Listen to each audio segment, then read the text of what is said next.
It's no secret that this year has been full of changes. Just look around the world. It's impossible to notice that things aren't, quote unquote, what they used to be. Well, the message from the moon on this new moon, June 25th, is, hey, everything is shifting. I get it. Let me help you find your center again. This new moon in Cancer is offering a powerful perspective on all these shifts, and it wants to help you find your center. And I also want to mention that we have a Libra First Quarter on July 2nd with another powerful message for that week that I'll get into later in this episode. Hi, I'm Laura Custo, and I'm here to help you reconnect to your divine design through lunar and astrological cycles and the spiritual sciences that reveal cosmic timing.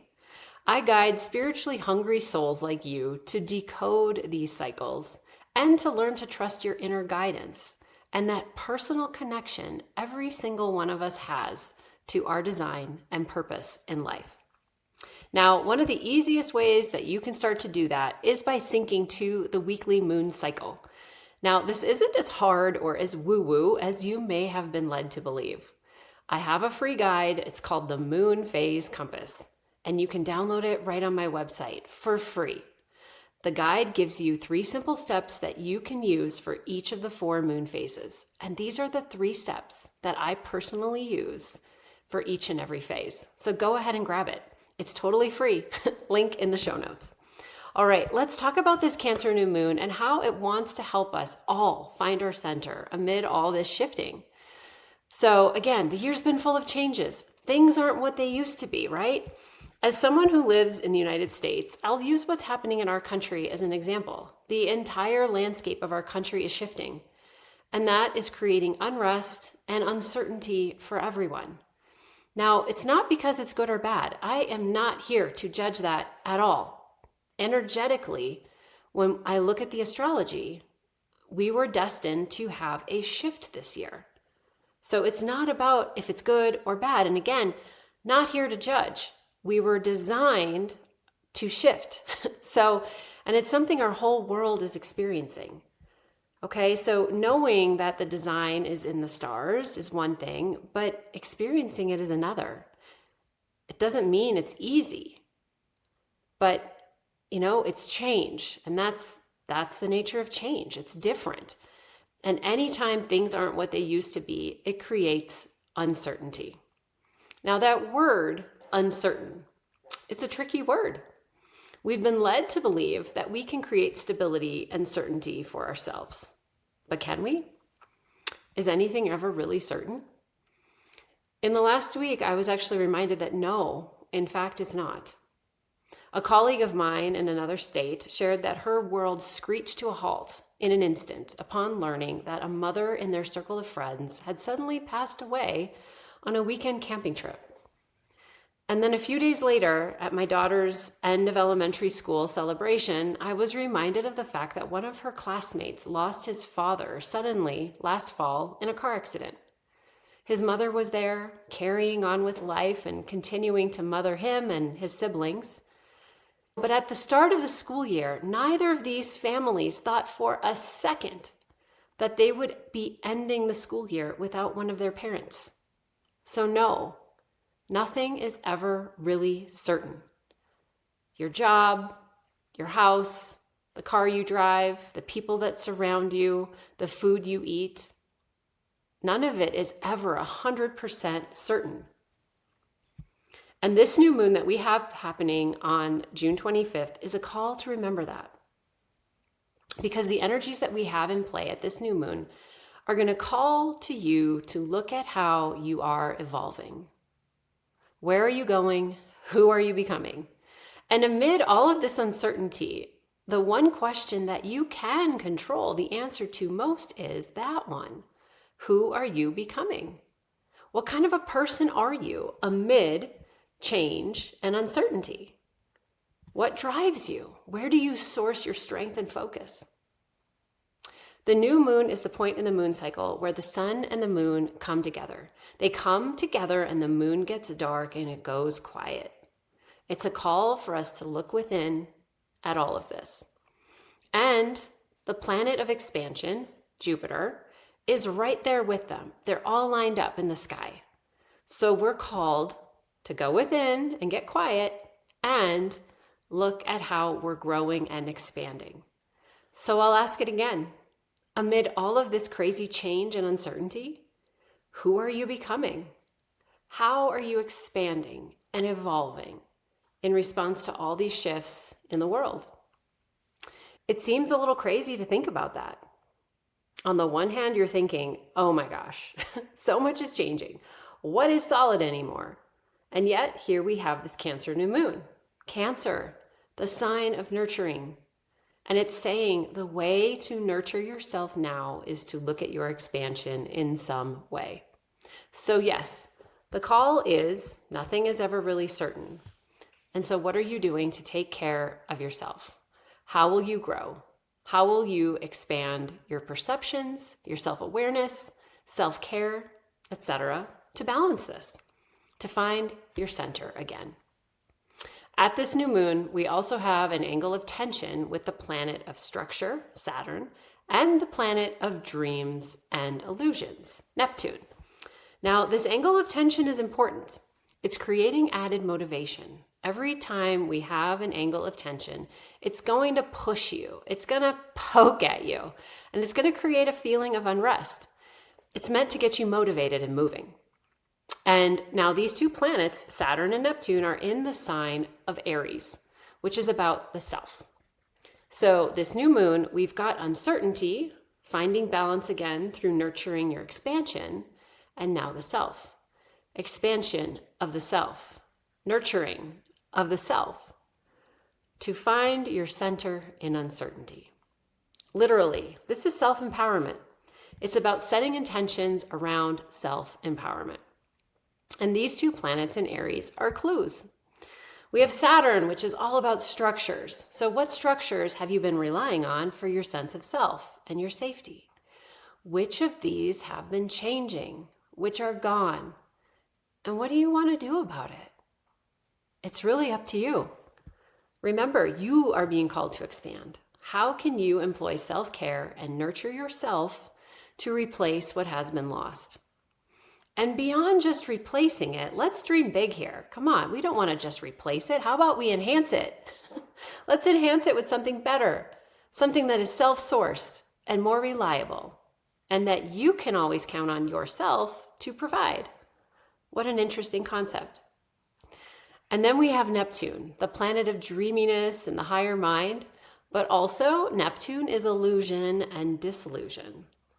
So it's advisable to take a moment and ask, where have I not been honestly looking at things?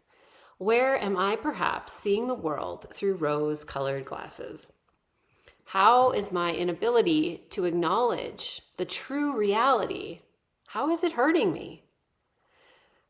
And now how can I accept this? And even better, what amazing new reality and goals can I dream up? Neptune is about dreaming and dreaming big. But dream up things that are self-sourced. It's in Aries, yourself, and bring them to life. So when the world throws us into uncertainty, it's incredibly disorienting. And it's normal to feel fearful and to worry. And it's also very important to process through it, to feel those feelings, but move through them. And remembering you're here on earth and in this life for a reason. You have power, you have agency. Sure, things aren't what they used to be. You can't rely upon all the things you used to. Is that so bad? What if it could in fact be a good thing? So what can you do?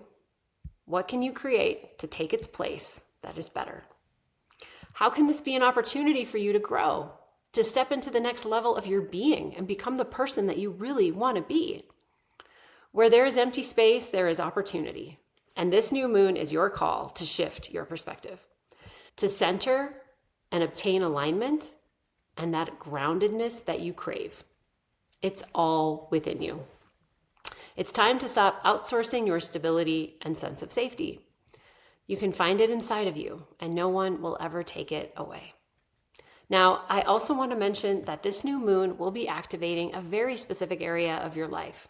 So while it's important to use this energy to set intentions and to cover off everything I've said, it's going to be most powerful when the intention is focused on the area of your astrology chart that the moon will be in, which is Cancer.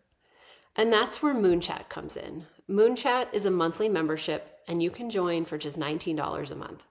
With your membership, you get a custom email notification 2 days prior to each phase telling you which area of life will be supported. And Moon Chat gives you everything that you need right when you need it. I talk about the phase, I talk about the energies, I give a summary of this video, and I tell you the area of life to focus. It makes living in alignment with the moon's energies near effortless. Join today. I'll put a link at the top of the show notes. Next, I want to talk about the first quarter moon phase happening on July 2nd in Libra that I alluded to at the beginning. Now, the message from the moon on the first quarter, July 2nd, is make bold moves while you keep your energy balanced, and you can't go wrong. Now, the first quarter is the moon phase where we're called to act, right? We just talked about the new moon. It's about dreaming. It's about setting goals and intentions. But the first quarter is when we move our dreams forward. I always like to bring up the 12 universal laws when I talk about the first quarter. So we have the law of attraction. Nearly everyone is familiar with that. Well, the law of attraction is related to the new moon. It's putting the energy out there. It's getting our bodies into the feeling of what we want to attract. But there's also the law of inspired action. And this one I didn't know about until I started working with the moon. And law of inspired action is first quarter moon energy for sure. The law of inspired action says this: you can't just visualize and journal your goals to life. Your inspired action is what actually brings your goals to life. And the first quarter moon, again, is the phase where this law applies. First quarter moons, they're always related to a previous new moon occurring around the same degree in the zodiac. Now, this first quarter moon I mentioned is in Libra. It's at about 11 degrees. And the last new moon we had in Libra around 11 degrees was 9 months ago. Little hint, these patterns are always 9 months apart. So that new moon was back on October 2nd, 2024. So as you're looking and trying to figure out what action to take on this first quarter moon, that's your clue. So what you want to do is look back to that date. Look at your calendar, your emails, your photos. What goals were you setting? Check your new moon journal if you kept an intention journal, right? But you also want to look at what were you feeling? What was your self-talk? The vibration that your body was in is just as important, if not sometimes more important, than the things that you wrote down. The moon communicates in energetics. So then you finally want to look at all of that and say, now what needs moving along? What action can I take? How can I interact with the world to bring these dreams to life? And also, if you notice a little disalignment between your goals and the energy that you were in that week, you might want to do some course correction. You might want to make sure that you really solidify what you want by getting out there and reinforcing what you wrote down. Now, there's some other energies that we have in play that week, which is why the message from the moon is make bold moves and keep your energy balanced and you can't go wrong. So I'm going to walk you through those. The first sign of boldness is that we have the planet of communication, which is Mercury, opposing the planet of hidden truths and secrets. That's Pluto. Now, this is call it like you see it kind of energy, all right? But it's also fading. The angle between these planets was active a couple days before the first quarter, and it's moving away. So if you see something and you are moved to say something, do it. But if it's not strong enough, respect that balance, right? This is a first quarter in Libra, and balance is key. Libra is the sign of the scales. Now, another bold signature here is that if you're not totally sure what action to take, wait for some more guidance, because the day after this first quarter, July 3rd, we have the planet of pleasure, joy, and love, which is Venus, meeting up with Uranus, which is the planet of the unexpected and the unconventional and its surprising energy. So something unexpected may happen that lights you up. that brings you joy and moves you towards wanting to do something, towards getting more clarity on how you want to act. So stay open to that. Finally, bring in patience and measured action. Mars, the planet of action, is in Libra, the planet of the scales where this first quarter is happening. So with Mars in Libra, we are called for our actions to be balanced, to be filled with justice and fairness. All right, but take action. Don't lose this opportunity. You only get one first quarter a year in Libra, and you only get 12 a year. So you have 12 ideal weeks of the year to move along your dreams, but 1 week of the year to move them along in the area of life that Libra oversees. Again, if you want to know which area, don't forget about my membership, Moon Chat, where you get the custom notifications telling you precisely where to focus that week. All right, that's the update. Again, we have such a great opportunity here to deal with all the uncertainty happening in our world and to self-source our solution. You can make it something long-term and permanent within you. Seize the opportunity, this Cancer new moon on June 25th. And then the first quarter, a week later on July 2nd, that's one of your 12 weeks of the year to move your dreams along.